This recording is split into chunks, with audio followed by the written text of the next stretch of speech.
توب ستوريز من وطن الكرامة.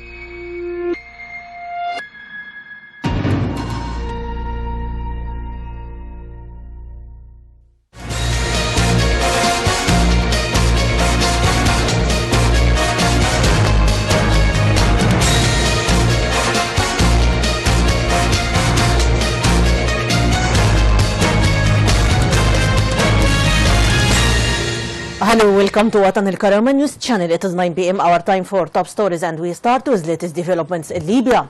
Libya's envoy to the United Nations, Ibrahim al-Dabbashi, said that Parliament Speaker Agila Saleh Gueter will meet today with the Secretary General of the UN, Ban Ki-moon. Dabbashi noted that the meeting will focus on tackling means of achieving success of the Libyan political dialogue and the need to comply with the political agreement that was signed by initials the Moroccan city of Sikhirat. He noted that the only way to find a solution to the Libyan crisis begins with progress in line with the UN mission not to return to the periods before signing the agreement.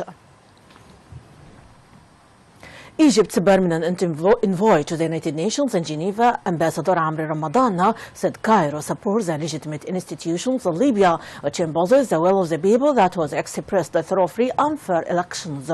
In his sessions on human rights briefing in Libya, Ramadan paid tribute to crucial steps taken by interim government at the level of the developments of the human rights situations, which called on the international community to lift the embargo on legitimate government and to continue to provide necessary support to national human rights bodies in order to help them in performing its function.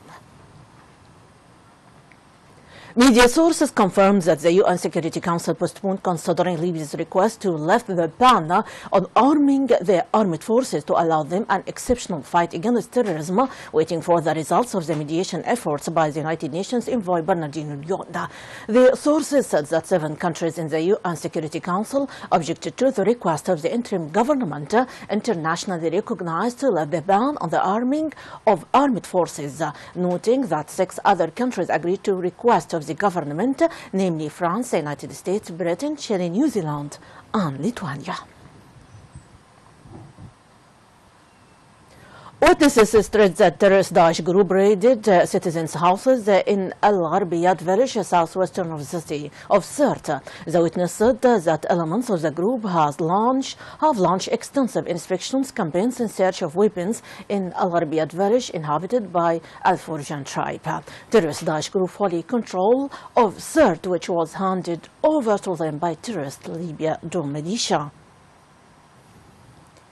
Now to the immigration crisis, MSF announced that one of its ships rescued 257 migrants were on board of the 2 boats of the Libyan coast. A spokesman for the organization says that the ship carried out rescue and is currently in the process of a 3rd rescue in international waters of the Libyan coast. He pointed out that 130 people in the first operation and 127 in the second. The spokesman said that a large number of women and children was among the migrants who were rescued and are being transferred to Italy. And still about immigration crisis, Italian Coast Guard announced that 1,151 had been rescued in Mediterranean Sea during 10 separate and coordinated processes of the Libyan shores. The Coast Guard said that it moved 105 migrants from abroad, a naval Italian ship, to another ship carrying 85 people rescued last Sunday, and then was transferred 308 people belonging to the MSF or Doctors Without Borders organization to the Italian ship.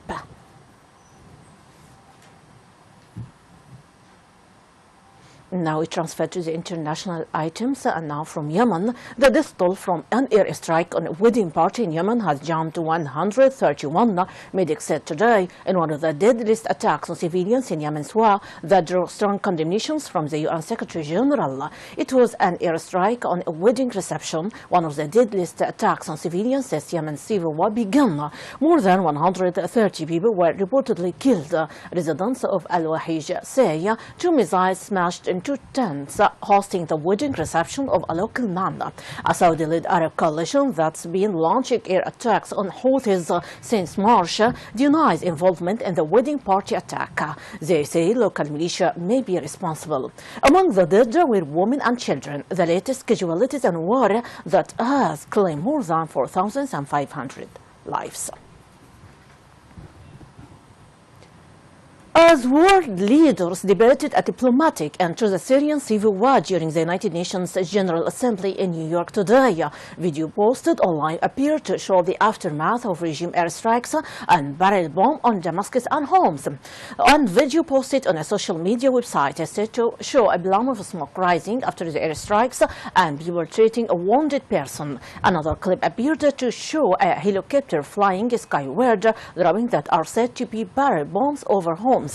Meanwhile, Russia's United Nations have agreed to look for a diplomatic end to the Syrian civil war, but clashed over the central questions of whether Syrian President Bashar al-Assad should retain power. During a 90-minute meeting, US President Barack Obama and Russian President Vladimir Putin agreed their armed forces should hold talks to avoid coming into a conflict in Syria after Russian military build-up there over the last several weeks. The United States, France and allied countries are bombing terrorist Daesh group militants who have exploited power vacuum to seize parts of Syria and neighboring Iraq. The reinforcement of the Russian military presence in the country has brought fears of accidental clashes among the forces, as well as U.S. questions about Moscow's main goal. Afghanistan's Chief Executive Abdullah called on Pakistan to dismantle what he called terrorist sanctuaries as Afghan forces battle Taliban militants for control of the northern city of Kunduz. The sudden fall of Kunduz was a major step back for the government of President Ashraf Ghani, which marked its first year in power today, and raised questions over how ready Afghan forces were to tackle insurgency alone. Abdullah said in his address to the United Nations General Assembly, the presence of terrorist sanctuaries and support networks in Pakistan continue to cause trouble inside Afghanistan. He added, our demands are legitimate as our people continue to suffer at hands of terrorist elements who cross into Afghanistan and indiscriminately victimize our citizens. This matter can be addressed on a bilateral basis and facilitated by trusted international partners. The Taliban has been fighting to remove the Western-backed government in Kabul since it was ousted in 2001. The insurgency has escalated this year after NATO withdrew almost all of its combat troops and focused instead on training fledgling Afghan armed forces. And now we transfer to Burkina Faso. Burkina Faso's army took up position today outside Presidential Guard's camp in the capital Ouagadougou, a day after the military chief of staff said that the elite unit was refusing to disarm after a short-lived coup. In a statement, the chief of staff called on the population of the West African capital to avoid the Ouga 2000 district, which is a campus located close to the presidency, and for residents of the neighborhood to remain indoors. In a separate statement directed at news media, the army requested that journalists stay clear of deployed troops and not reveal their position in order not to compromise the operations underway. Ouagadougou's international airport also shut today. The Presidential Security Regiment, RSP, took the President, Prime Minister and several cabinet members hostage area in September. Unnamed General Gilbert Dendia, the former right-hand man of ousted President Blaise Compaoré, as head of state. The coup ended after 1 week with the restoration last Wednesday of the government, which formally disbanded the special unit during its first cabinet meeting following the patch.